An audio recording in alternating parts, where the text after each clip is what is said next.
Reluctant prophet saves his dog with help from Direct D. Alright, channel and court update. By now I'm sure most of you have seen this video. If not, at the end of last year my dog almost drowned and I had to give him CPR to revive him.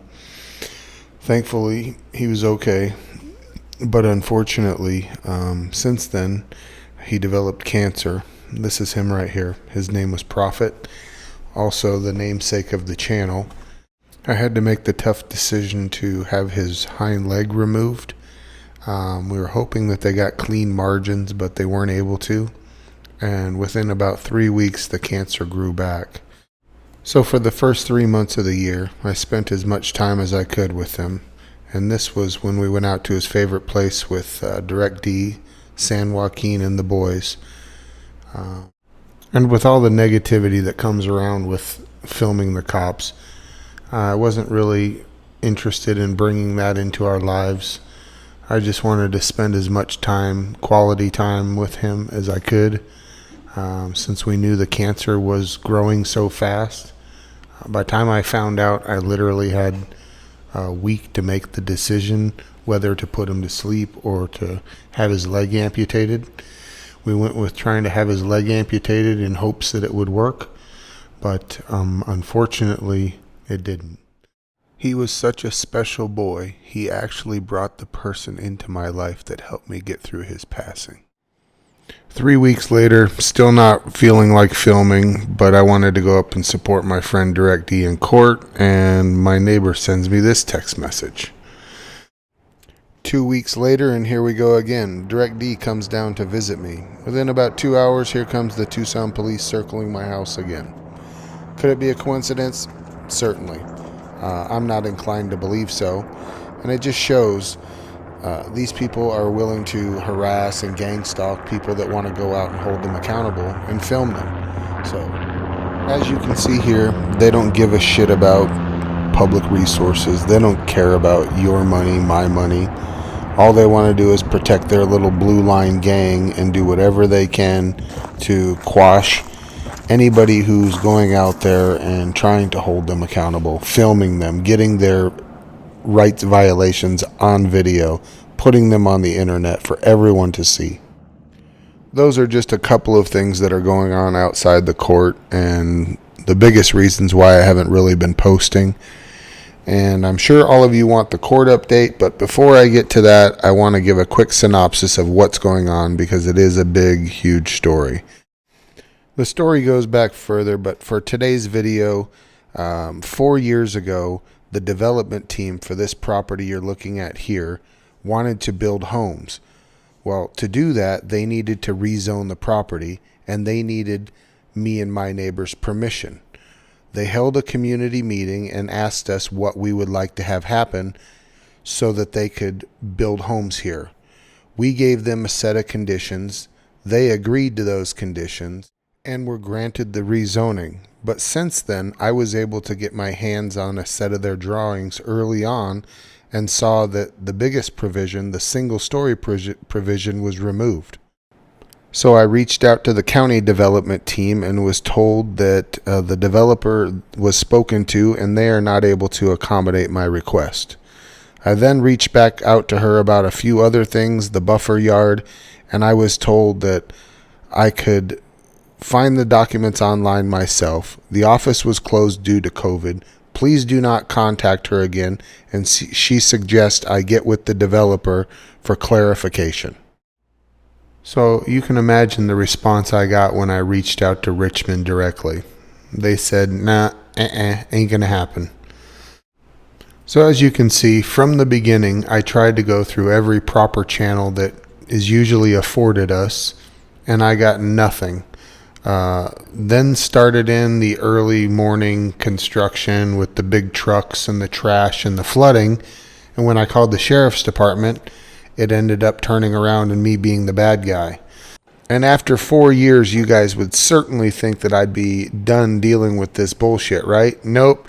Here comes a Richmond construction foreman driving down my driveway yesterday and is going to park and block me in because my neighbor called to complain about their trash blowing in her yard, and he's got his little crew going to come over and clean it up. These people are just completely brain dead morons. So as you can see here, my other neighbors do complain. Everybody's upset about this situation. And me, I don't give a shit. You shouldn't have poked the bear. So this guy, bye-bye. And since me or my neighbors could get anywhere with complaints to the county, to the sheriff's department, I decided to take things into my own hands, start filming them, and also construct a sign. Richmond American Homes is the developer, and Desert Earth Contracting is the contractor who is out there at 2, 3, 4 in the morning. So this was my sign, and I know it looks a little bit childish, but there's a specific reason I built this sign. It's over here at my neighbor Francisco's house. He agreed to let me put it in his yard because he's upset as well. The county told me I had 14 days to take my sign down, so 4 of my other neighbors agreed to let me put the sign in their yard. The county's response? They send a letter threatening my neighbors and also changing the sign ordinance.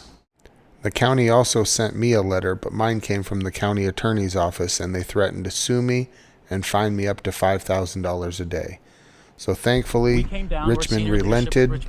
You still owe me $2,500 from the sign, but the single-story provision was put back in, so I took the sign down, and it hasn't been back up since. They still have failed to follow through on making sure their workers are working on time, cleaning up their trash, etc., etc. All ready to go back up. And that leads us to my first interaction with the alleged victim, James Hinkle. The morning I was moving the forklift over to my neighbor Francisco's house, since he agreed to let me put it there, Mr. Hinkle must have saw me driving down the road and decided to get in his loud-ass diesel and drive down here and act like he was checking something out. After being arrested a couple weeks later and having conversations with a few people, they were definitely trying to set something up with the whole he's driving his personal vehicle situation.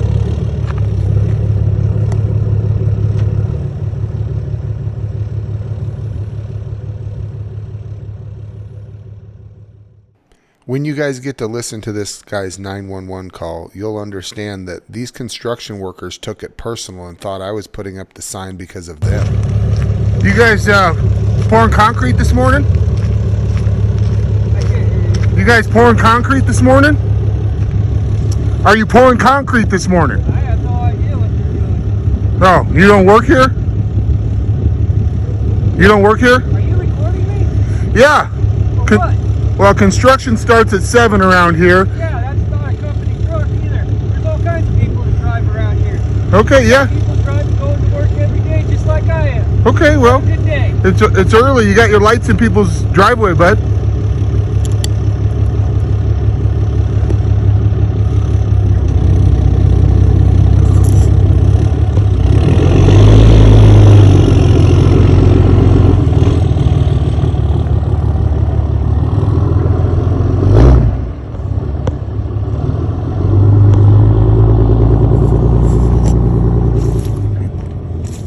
So since they took it personal, every morning since that first video, Mr. Hinkle had been out driving around an hour and a half early in his loud-ass diesel, I guess to make a point. Well, this morning I came out on a public road to film and document him, and he came over and confronted me with a weapon on his hip. So the video you're watching here is apparently the reason for my arrest and also the only other interaction that I had with this guy, Mr. James Hinkle. I have no sort of record at all. I've been dealing with this situation along with my neighbors for 3 years. I'd called and complained. My neighbors have called and complained. I finally called the sheriff's department on several occasions. The sheriff's department have come out, done nothing, sided with the contractor at every turn, even though they admitted to me on video that this contractor was disturbing my peace and that they would do something eventually. They did. They came out and arrested me. Alright, last but certainly not least is the court update. I have court next week, July 21st, and we are still in the discovery phase. My lawyers are still waiting to depose this man's ex-wife right here, so that we can find out some more information about him and see what kind of a good guy he is. We are also waiting for the Sheriff's Department to turn over Gina Lumia's audio recorder, which the Sheriff's Department don't seem to want to do that either. Another interesting fact about the court case is the original prosecutor, the female, she left the case due to a conflict of interest. We're not really sure what that is yet. It could possibly be that she's prosecuting Mr. Henkel in his other cases. We don't know. Lastly, they did offer a plea agreement. Keep in mind, I have no sort of record whatsoever. They want me to write a statement claiming guilt, 6 months of probation, $500 fine, 6 anger management classes, and then they want me to pay a to be determined fine to Mr. Henkel. I will tell you right now, I will take a guilty verdict and wear it as a badge of honor before I take a plea to disturbing the peace of this potential child rapist.